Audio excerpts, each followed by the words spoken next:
ایک شخص نے اپنی بیوی کو ایک وقت میں 2 طلاقیں دی، ایک ہی وقت میں، تیسری دینے لگا، یعنی اسی وقت تیسری دینے لگا، تو اس کے بھائی نے اس کے منہ پر ہاتھ رکھ دیا، تیسری طلاق نہیں دینے دی،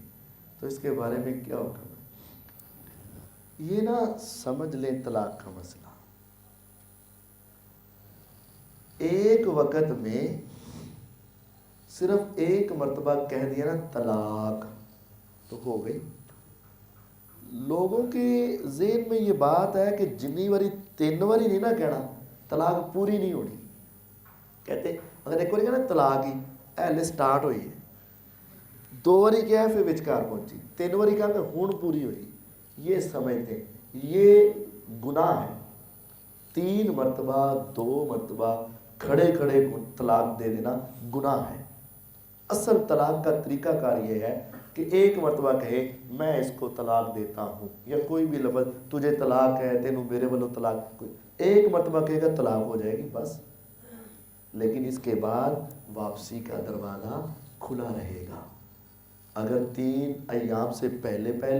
یعنی 3 پیریڈ سے پہلے صلح کر لیں تو ویسے ہی صلح ہو جائے گی، 3 مہینوں کے بعد بھی صلح کرنا چاہے تو نکاح پڑھا کے صلح ہو جائے گی، اسی بندے اور بیوی کا نکاح پڑھا دیا جائے گا، سالوں بعد بھی کرنا چاہے تو ہو جائے گی، اور اگر نہ کرنا چاہے تو طلاق ہو گئی، وہ اپنے گھر ہی اپنے گھر۔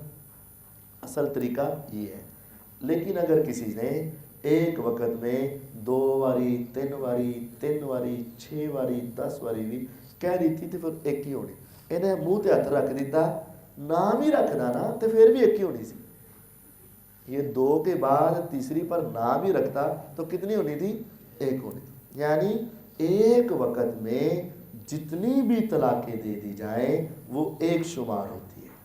تو اس بھائی کی بیوی کو ایک طلاق شمار ہو گئی۔ یہ مسئلہ صحیح مسلم کے اندر حضرت عبداللہ بن عباس رضی اللہ عنہ کی حدیث موجود ہے، پیغمبر علیہ السلام کے زمانے میں 3 مرتبہ بھی طلاق دے دیتا تو وہ ایک شمار ہوتی تھی۔